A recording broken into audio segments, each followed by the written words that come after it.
What's good, YouTube? It's your boy Dwayne, man, and I'm back for another video for you today, man. Yeah, over these next couple of weeks, I'm gonna be bringing you some division previews for the 2022-2023 season. So I don't want to keep y'all waiting, so let's get started, man. First things first, man. We're gonna be talking about the AFC North, man. The AFC North consists of the Pittsburgh Steelers, Cincinnati Bengals, Cleveland Browns, and the Baltimore Ravens. So I'm going to be breaking down each team, and then I'm going to give you my division records for each team and how I think each team will fare in the division. No, I'm not going to give my overall records yet, but that's another video for another time later down in the road. But I'm just going to give my division records after I give my analysis in these videos, okay, for you guys. So let's get started. Hey, first teams up, man. We got the Cincinnati Bengals, man. We got the Cincinnati Bengals last year. You know, defending AFC champions last year. You know, won the AFC North. You know, basically a team that came out of nowhere. Nobody was expecting them to even win 6 games last year. And they went out and railed off 10 wins last year. Finished with a record of 10-7 last year. Made it all the way to the Super Bowl. Beating the Titans, the Chiefs, and the Oakland Raiders. I'm sorry, and also losing eventually losing to the Los Angeles Rams in the Super Bowl. So, hey, man, last year, man, you know the focal point of the Cincinnati Bengals last year was basically that offensive line, man. Offensive line wasn't very good last year. They gave up a lot of sacks to Joe Burrow. I mean, it was like every week Joe Burrow was over there getting sacked almost like a whole bunch of times a game, and it was like the Bengals need to really do something about this offensive line. They really going to keep Joe Burrow up for the next 10 plus years, and because I don't think Joe Burrow will be able to sustain success that he had in 2021 for the next 9 or basically 15 years as a Cincinnati Bengals quarterback, because that's always been the talk of the town when Joe Burrow got in the league.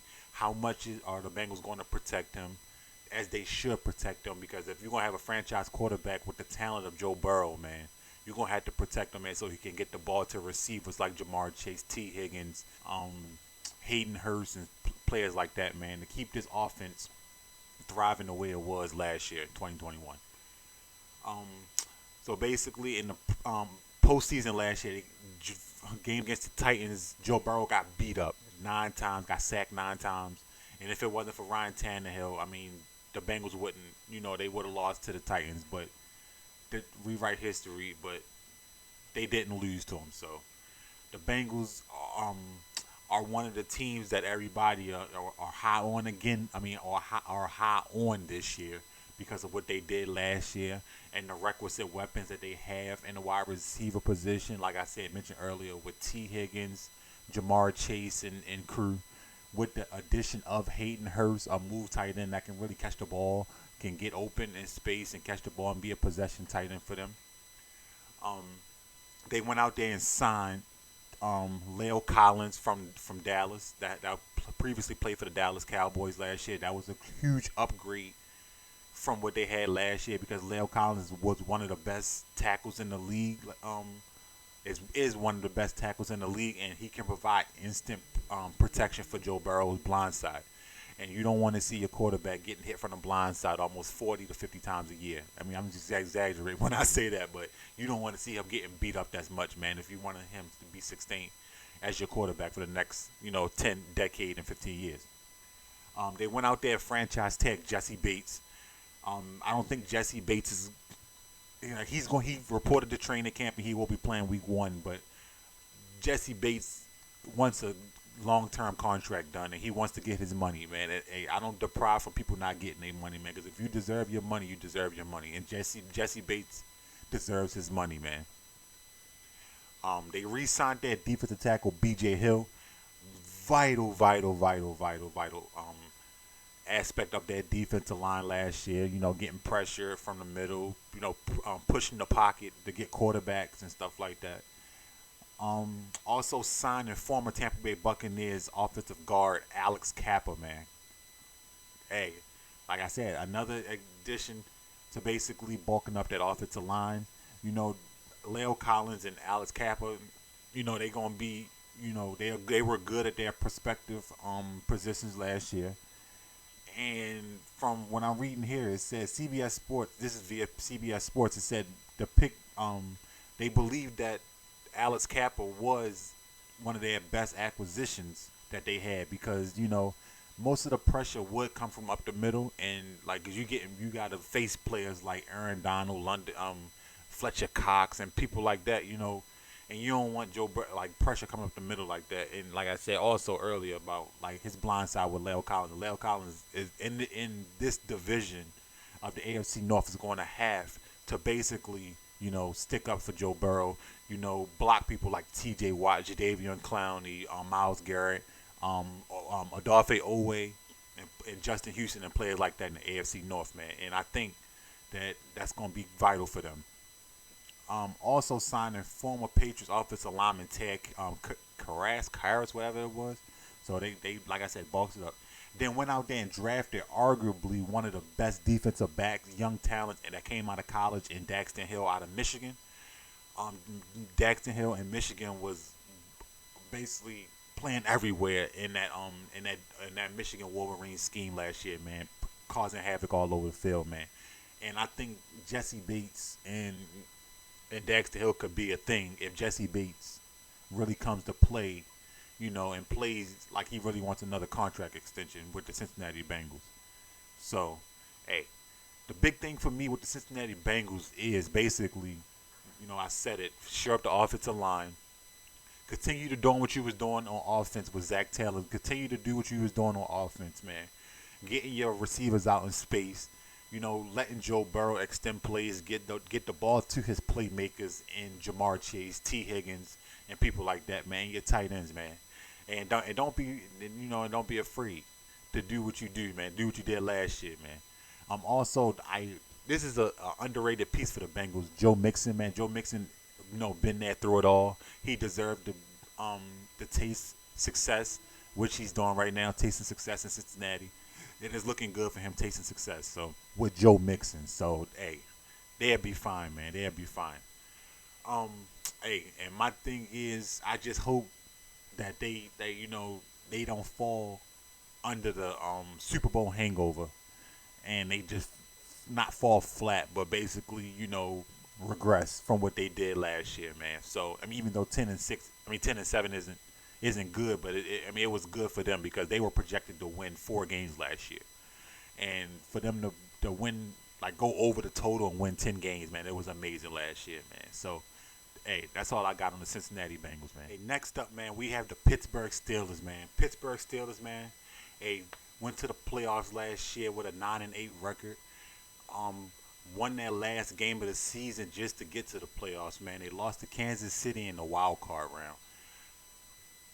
Hey, a lot of questions coming into the 2022 season about the Pittsburgh Steelers, man. Who's going to be the next, quarterback to take the helm after Big Ben, been there for so long? What are they going to do with the offensive line? How can they find ways to win games in 2022 without just relying on the defense? And how can they score points in general? And I think that Pittsburgh in 2022 is going to have a lot of questions being answered throughout the whole year, man. With major additions of Mitch Trubisky, going out there drafting Kenny Pickett, the Pittsburgh guy that went to Pitt. Now he didn't have to move far, but just go down a couple blocks and go to play in Pittsburgh. Then you still got the receivers and Chase Claypool and people like that, man. And plus with the addition of Miles Boykin, after he was claimed off of waivers in the offseason. So it's just they trying to find themselves, man. And also with Najee Harris, man, the young running back that they got out of Alabama last year in the draft. So basically it's just a whole bunch of, it's just for Pittsburgh, it's just going to be what questions can we answer in 2022 to make us better moving forward, so that as though we can get certain things going back the way they were. hey, it's not much to say about their defense, man. It's just like, you know, they got Pittsburgh defense is always going to be there as long as Mike Tomlin is the head coach in Pittsburgh, man. Because Mike Tomlin, like, is the person that makes that ship steer every week, man. Because like last year, they counted Pittsburgh out, thought Pittsburgh wasn't going to be this, thought Pittsburgh wasn't going to be that, and myself, included. I'm thinking like they were going to take a back seat because the age of Big Ben. What kind of offense are they going to run with Big Ben? Because Big Ben really wasn't that mobile. And as you saw last year during the season, it was like, oh, the old dunk and dive, throw it up to your running backs, run short, like 2 yard slant plays, get the ball out quick, man, and get your receivers in space so they can get some yak, aka yards after the catch. So I mean, I think Pittsburgh will tail back this year, man. Honestly, I think Pittsburgh will fall back a little bit this year so they can find, like I said, find the answers to their questions that they have going on to the season. Um, I do think Mitch Trubisky will be the starting quarterback going into 2022, but I think it's going to stare as not ugly here, but it's going to stare to the point where Kenny Pickett is going to get his turn to start a couple games because because even though Mitch Trubisky is for now, I'm saying is going to take the helm after Big Ben. I think that Matt Canada is going to do some things with Mitch Trubisky that's going to help Mitch Trubisky. Mitch Trubisky is going to help Matt Canada. I'm sorry, but Mitch Trubisky is going to help Matt Canada because Mitch Trubisky is more mobile than Big Ben was the last 2 years, and Matt Canada was missing that, so he can run like some play action out of the shotgun, and because out of the shotgun, some option plays out of, not option like running, but like option pass plays out of that with Mitch Trubisky, Najee Harris, Chase Claypool and stuff like that. Because Big Ben really wasn't that mobile last year, and Matt Canada didn't really want to test the waters of how, to run his offense the way he really wanted to. And I think that I ain't gonna say Matt Canada won't get tired of it, but Matt Canada is going. I mean, the fans are going to like. Cause once Mitch Trubisky start messing up, the fans are going to start ready for Kenny Pickett, man. It's just going to be a matter of time. So I mean, it's just going to be a matter of time. So Steelers fans, just be patient, man. And all I'm gonna say is just rely on your defense, man. I mean, basically that's what y'all gonna have to do. Just rely on your defense, man. And y'all got a great kicker as well, man. I mean, Boswell is one of the best kickers in the league. Just rely on your defense and just score and manage the game. All you gotta do is Mr. Trubisky, just manage the game and let the defense play, man. I know that's hard for people to say, or Pittsburgh fans to hear that. But I mean, that's what you're gonna have to do, man. Even though Pittsburgh is a defense first type team, they gonna have to, like I said, continue to rely on the defense to get stops for them, man. And all Mitch Trubisky gotta do is manage the game. The same thing go for Kenny Pickett, man. Just manage the game, man. So if they do that, they'll be fine. So on the defensive end, also they extended Minkah Fitzpatrick, as they should have done, because Minkah Fitzpatrick, I think he was one of the leaders in picks last year. So he can get you turnovers, man, on defense in that secondary. He can get you turnovers, man, and I think they're gonna benefit that, man. So I don't know, man. Then also a subtraction, Juju Smith. He's not there no more. He went to Kansas City. So I think that can be a plus for people like James Washington, people like that, to get more. Even though because some might say Juju really wasn't all that in Pittsburgh, but that's just what it is, man, for Pittsburgh, man. And as long as Pittsburgh can, like I said, play defense, they'll be fine, man. And also, it's going to be a question if they can keep the quarterback upright, man, because Pittsburgh did go out there and sign Chuck Okafor, a center. They re-signed. Re-signed him, a center, for them, in there. And then they went out there and signed James Daniel. From Chicago and stuff like that. So I'm reading here that it said that best Pittsburgh, interior offensive line, because they're gonna need that, man. Because you're gonna need to find a way to get Mitch, protect the quarterback. That's for every team. It's key one: protect the quarterback. Make sure your quarterback don't be hit, sacked, and taking hits, because you gotta keep quarterback upright in the league, man. So, right, like I said, just rely on the defense and have fun, man. Next, man, we got the Cleveland Browns, man. Yes, man, we got the Cleveland Browns up next, man, in this division preview, man.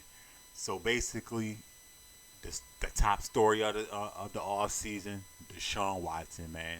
It's it's going to be Deshaun Watson every week, whether he's playing. Because I heard because breaking he basically as I'm recording this video, I saw his 11 game suspension from 6 and plus a $5 million fine. I'm not gonna get into the politics of it, because that's not me. But I'm just saying, man, their season's gonna be predicated on how well Jacoby Brissett does in the first 11 games, or whoever the quarterback is in the first 11 games, before Deshaun Watson come back and play. I mean, hey, like I said, the same thing I said for Pittsburgh is gonna go for Cleveland, man. If Jacoby Brissett can go out there and just manage the game for 11 games, well, when he's out there, just manage the game, let that stellar young defense play in Cleveland, man, and it might turn into some wins for Cleveland early in the year, man, because Jacoby Brissett he ain't no slouch. I'm gonna put it out there like that. Jacoby Brissett ain't no slouch, and he has proven that he's not no slouch as an NFL quarterback. And I think that he can really manage the game very well for Cleveland, because Cleveland got the two-headed monster back there in Nick Chubb and Kareem Hunt. So basically, I mean, they just gonna run the ball and play defense basically, and and they gonna make sure they try to get their young receiving core the ball, because they do got talent. They do got some talent in wide receiver with over there in Cleveland. So that's gonna be that day. Just play defense, man. That's like I said, Pittsburgh. Just play defense, Cleveland, and they're Cleveland fans. Y'all gotta play defense. Take it from Jadeveon Clowney, Myles Garrett.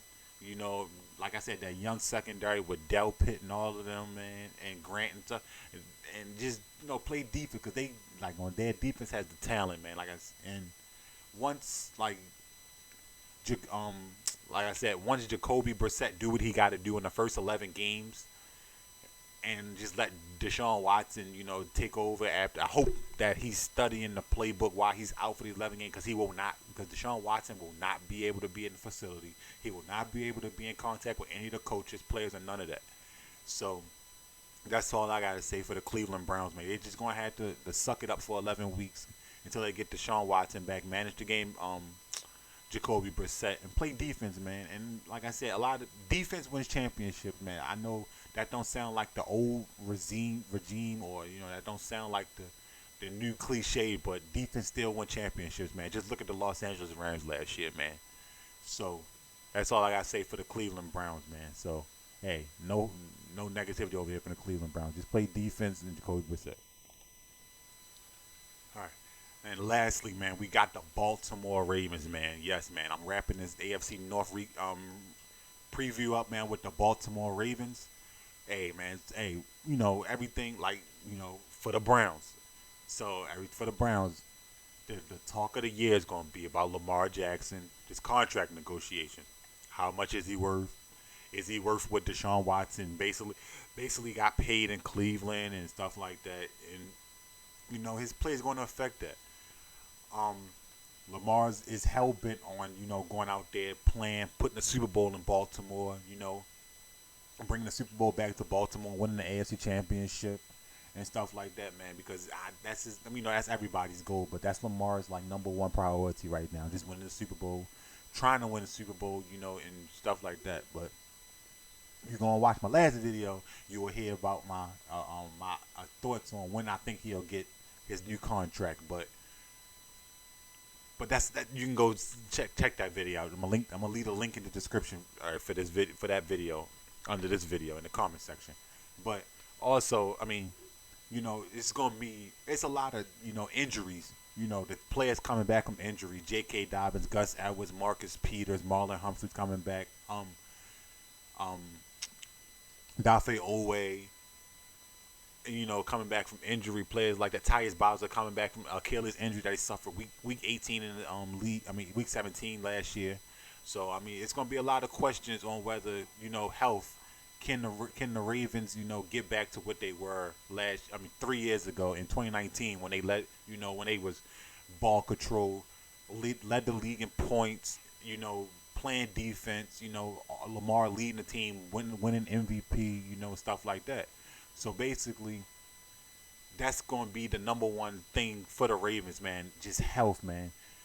Because recently J.K. Dobbins has been back. He has been activated off the pup and stuff like that. So he's been activated, and working on the side and stuff like that. So, I mean, like, because one thing that stood out, man, not any running back can be in this Baltimore Ravens system, man, because it worked way too late. It started to work way too late, man, and it was too late before it was even late. If you get what I'm saying, here in Baltimore. So, I mean, if they can just get J.K. Dobbins back, it'll be a plus. And if J.K. Dobbins is what he think is what he say he is, or he's at least 85, 95% healthy, and he can, make the cuts the way he is. I mean, the way he do and stuff like that. The Ravens offense will be on another level, like from what it was last year, man. And not just getting guys off the street. Plus, also, another thing, the Ravens traded Marquise Brown in the NFL draft. They traded him to the Arizona Cardinals, which the pick turned into be Tyler Linderbaum, which the Ravens did a good job of doing that, of getting Lamar a true center and not just a center that plays all five positions. He needed a true center, like Bradley Bozeman was a true center before he departed for Carolina in the offseason. So, I mean, like I said, the question is going to be basically these wide receivers. The question number 2 is going to be, what can this wide receiver core do? And will the Ravens, bring in a proven wide receiver before the start of the season, like a Will Fuller or somebody like that can, spread the field and get open and catch passes for him and get yak yards for him, man. Because the Ravens really lack yak yards, man.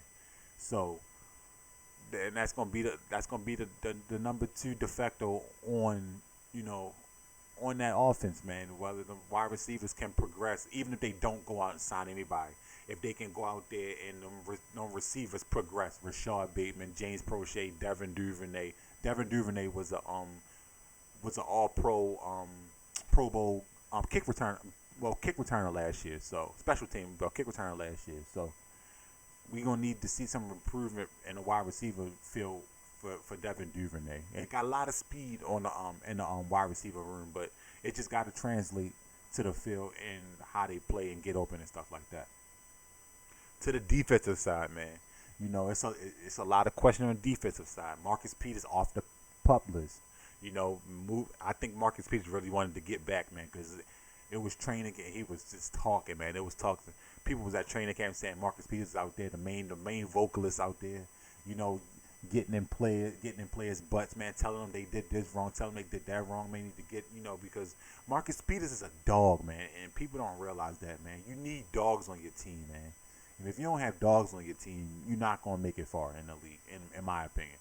Like, and Marcus Peters is that dog that offsets Marlon Humphrey, man. And Marlon Humphrey, another injury, messed his bicep up last year in a Pittsburgh game last year, the game that went to overtime. I mean, I finished in regulation, so Marlon Humphreys is coming back. He had a subpar year last year, man, after the year he had in 2020, where he was Mr. Fruit Punch and, punching the ball out, forcing a lot of fumbles and stuff like that. We need more, and the Ravens need Marlon Humphreys to be back to what he was. Pass rush, another thing. That's like 1A for the Ravens. Pass rush. How can we get pass rush? Can Mike McDonald scheme up enough pass rush, man, to get to the quarterback and get sacks, and so there's the Ravens wouldn't have to basically blitz corners to get sacks, off the edge to get sacks. So, I mean, that is another thing, because you got Tyus Bowser coming off an Achilles injury. Nobody knows when he's back. He'll probably be back, late in the year. You got the drafted guy, Ajabo from Michigan, the second round pick out of Michigan. They talking about he'll be back in November, December, man, during the playoff push. So you still got his buddy Ken Oweh make that jump from 5 sacks to about 10.5 sacks. I just want to see Oweh take that next step here in Baltimore. I mean, as the the elite pass rusher that the Ravens are hoping that he can be after they drafted him 31st overall in the 2021 draft. So if he can make that jump, the Ravens will have a big, big, big plus on the pass rush department. Plus, you got Justin Houston. So with a lot of respect, you know what he can do for you. Even though his sacks was down last year, Justin Houston can come in and bring pressure for you. But I would like to see the Ravens go out there and sign either JPP, to a little small deal, to get themselves situated. Then next we got the secondary, man. They went out there, they got an abundance of riches over there in the secondary department, man. They went out there, signed Marcus Williams from New Orleans. They went out there and drafted Kyle Hamilton from Notre Dame, 14th overall. They went out, there and was like, we gonna get you, the bulk up, and they went out there and got Kyle Fuller. I'm sorry. Then they went out there and said, hey, we're not going to be depleted this year like we were last year when they were just throwing out practice squad players and third stringers to go out there and guard people like Devontae Adams, Adam Thielen, Odell Beckham Jr., and people like that, man. Where it was late in the season, man. It was like, oh, my God. If you was watching them Ravens games, you was like, oh, my God, man, who is this guy? So it's like they want to build that depth up there in the secondary, man. The secondary has been, reasonably, respectively voted the best secondary in the league again for the third year in a row, man, because all the talent that they have in the secondary. So I think they just gotta go out there and produce and get healthy, man. That's all the Ravens gotta do. Just go out there and get healthy, man, and prove to everybody that last year was a fluke. They was 8-3 at the 8-3 with the number one seed in the AFC. Then they went out there and just, Lamar got hurt, and then they just went out there and lost the last 6 games of the year, and it was like, oh well, let's just look forward to next year, and which they did, man. They went out there, they didn't spend money they didn't spend money, but they went out there and got a couple pieces in the draft. Players like Travis Jones, which I think is going to be a huge, huge, huge centerpiece in this defense, man. With him, Matabike, storming up the middle with Michael Pierce and Calais Campbell and stuff like that. So, and also Brent Urban. They went out there and re-signed Brent Urban come back to Baltimore. So the Ravens should look formidable this year, man. And it's gonna look good, man. As long as Mike McDonald got a great game plan intact, the Ravens will be fine, man. So. And all of that, 6-game losing streak from last year, is gonna be out the door because they gonna bounce back, man. They gonna be a bounce back team this year, man. So that's it, man. But that was it, man. Hey, thank you guys for tuning in, man. This is the AFC North preview show, man. So I got a couple more of these. I'm gonna do every division for you guys. They're gonna be coming out. So I got every division for you coming soon, so stay tuned for that, and make sure you go watch my last 2 videos. I'm gonna leave a link in the description for them last 2 videos, man, to go check them out. So hey, that's all I gotta say, man. Enjoy this week 2 of the preseason, man, and make sure if you got anything to say, man, make sure you comment down below. Make sure you like, comment, and hit that subscribe button, and hit that bell next to that subscribe button, so that whenever I post a video, you'll be the first to know and you get the notifications, man. So I love y'all NFL fans, man. Ravens flock forever, man. Let's go. Have a good one.